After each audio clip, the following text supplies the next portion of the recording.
আমরা এই গল্পের আগের পর্বে দেখেছি কিভাবে কাল ও বায়ুর সাহায্য নিয়ে কাঠুরিয়া ও পেঁচারানী হারিয়ে যাওয়া সেই লাল পাথর ফিরে পায়। অবশেষে কাঠুরিয়া পেঁচারানীকে বিদায় দিয়ে পেঁচা রূপেই সারস বউয়ের বাপের বাড়িতে ফিরে আসে। এরপর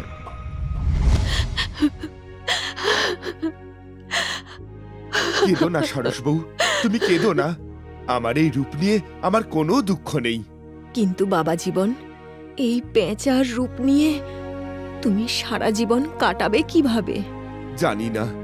জানি না কিভাবে কাটাবো, তবে আপনাদের সকলকে আবার সুস্থ অবস্থায় দেখতে পাচ্ছি, এটাই আমার মনের শান্তি।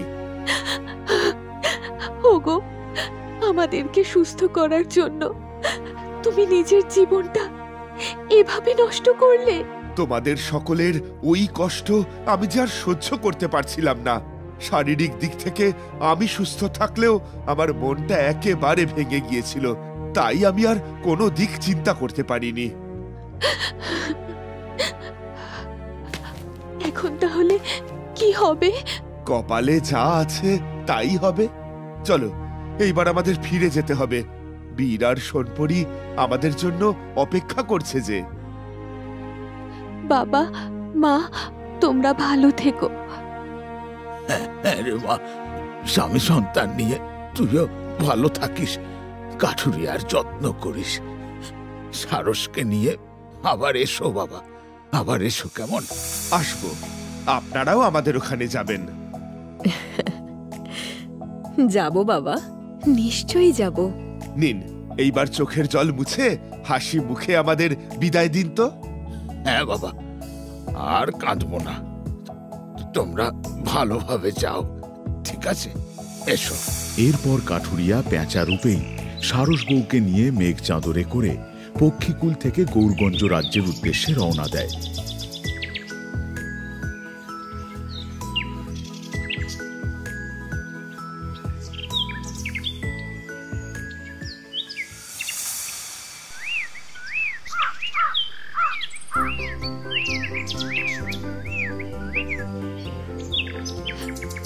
বীর,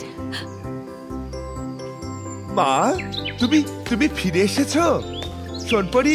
সোনপরি বাইরে এসো, দেখো মা এসেছে। মা, মা তুমি ফিরে এসেছো? ও মা, কি সুন্দর একটা পেঁচা! এটা কোথায় পেলে গো মা? কি হলো মা, চুপ করে আছো কেন? আর বাবা কোথায়? বাবাকে তো দেখতে পাচ্ছি না। বাবা কি পরে আসবে? এটাই তোর বাবা বীর। কি বলছো মা? হ্যাঁ রে বীর, আমি তোর বাবা। বাবা!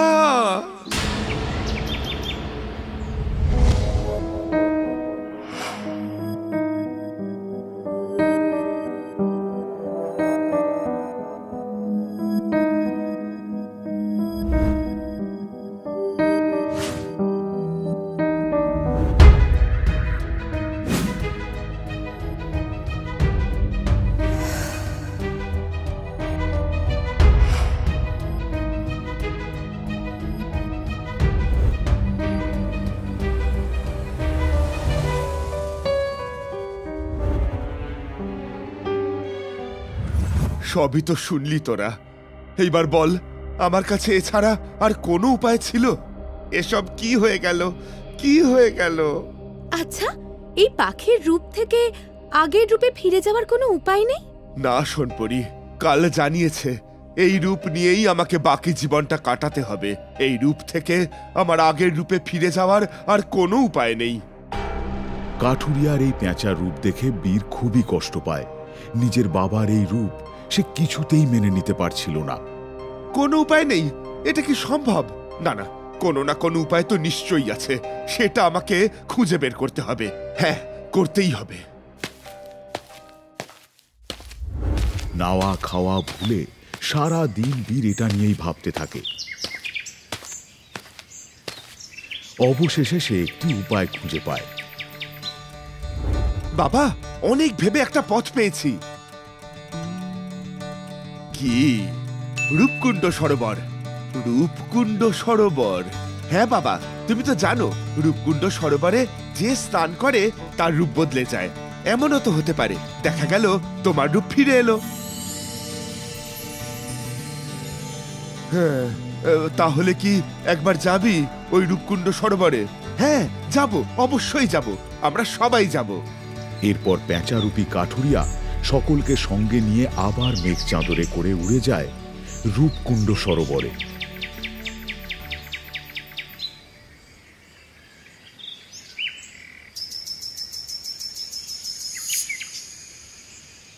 কিন্তু সেখানে গিয়ে তারা অবাক হয়ে যায়।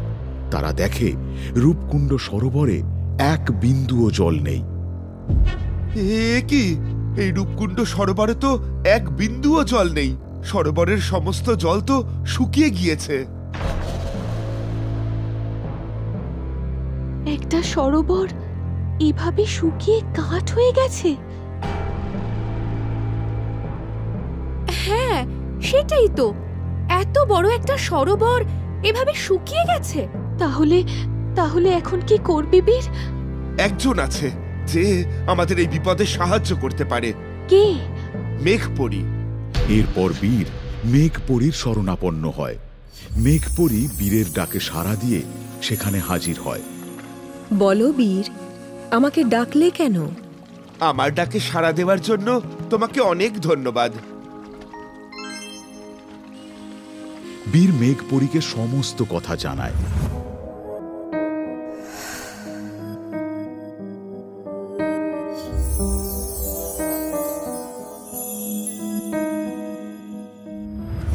সবই তো শুনলে মেঘপরী, এইবার তুমিই পারো আমাদের সাহায্য করতে। কি সাহায্য চাই বলো? এই সরোবরটা তুমি বৃষ্টির জল দিয়ে পূর্ণ করে দাও মেঘপরী। বেশ, তবে তাই হোক।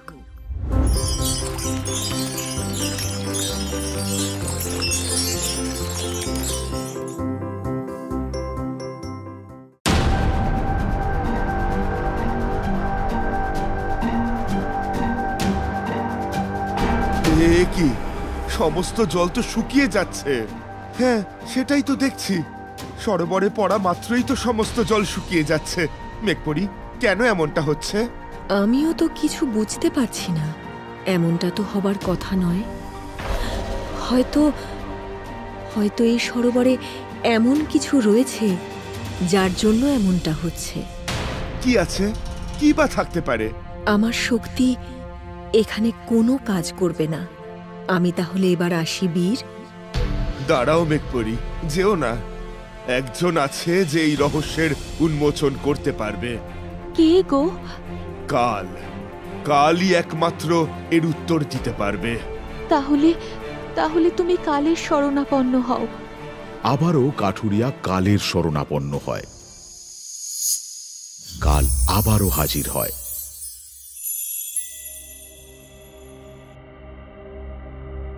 বলো কাঠুরিয়া।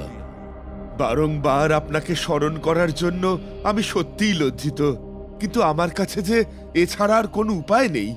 কোনো চিন্তা নেই, তুমি নিঃসংকোচে বলো। কাঠুরিয়া কালকে সমস্ত কথা বলে। সমস্ত কথা শোনার পর কাল বলে, এই সমস্তটা হচ্ছে রাক্ষসে মাছের জন্য। রাক্ষসে মাছ? মনে করো কাঠুরিয়া, বহু বছর আগে এই রূপকুণ্ড সরোবরে তুমি এক রাক্ষসে মাছকে সমাধি দিয়েছিলে। হ্যাঁ, কিন্তু তার সাথে এই সরোবরের জলের শুকিয়ে যাওয়ার কি সম্পর্ক? সম্পর্ক আছে। ওই রাক্ষসে মাছের কঙ্কাল আজও এই সরোবরের মধ্যে রয়েছে। আর যতদিন পর্যন্ত ওই কঙ্কাল এই সরোবরে থাকবে ততদিন এই রূপকুণ্ড সরোবরে কোনো জল থাকবে না, কারণ ওই কঙ্কাল সব জল শুষে নিচ্ছে। তাহলে এখন উপায় একটাই, ওই রাক্ষসে মাছের কঙ্কাল এই সরোবর থেকে বের করে দাহ করে দিতে হবে। তাহলেই এই সরোবর আবার আগের মতো হয়ে উঠবে। বেশ, তাহলে আমি এক্ষুনি সেই রাক্ষসে মাছের কঙ্কাল বের করে দাহ করে দিচ্ছি। তবে মনে রেখো, ওই কঙ্কাল কিন্তু মাটির একেবারে তলদেশে রয়েছে। ওই কঙ্কাল বের করতে অনেক অনেক পরিশ্রম করতে হবে। আমরা সকলে বাবার সাথে আছি, আমরা সবাই মিলে বাবাকে সাহায্য করব।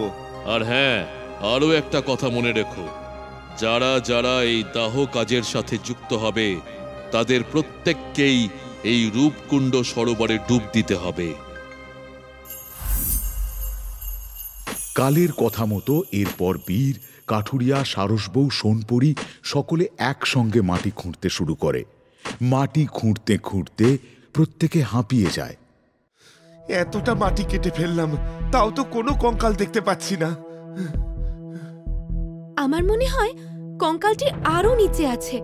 আমাদের আরো আরো মাটি খুঁড়তে হবে। এরপর তারা আবারও মাটি খুঁড়তে শুরু করে। অবশেষে সেই রাক্ষুসে মাছের কঙ্কালের দেখা পায়।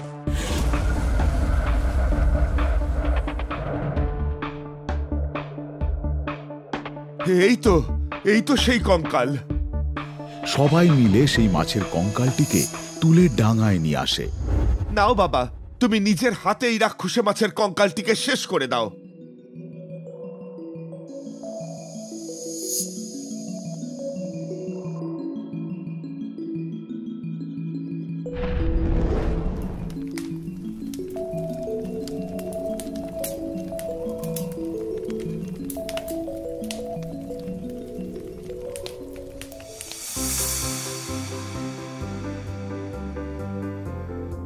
মেঘপরি, তোমার কাছে আরো একবার অনুরোধ করছি, দয়া করে আর একবার বৃষ্টি সৃষ্টি করো।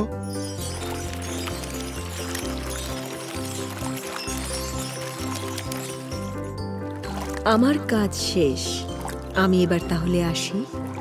ধন্যবাদ মেঘপরি, তোমাকে অনেক ধন্যবাদ।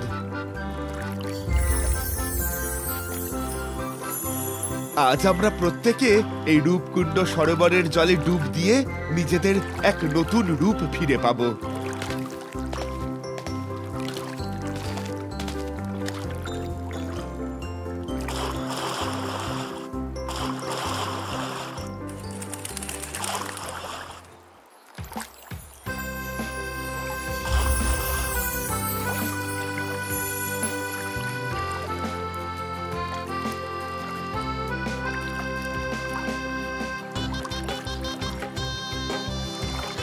স্বামী, সারসবউ, এবার চলো সারসবউ, আমরা ফিরে যাই আমাদের ছোট্ট রাজপ্রাসাদে। হ্যাঁ চলো স্বামী, চলো সোনপরি, চল বীর।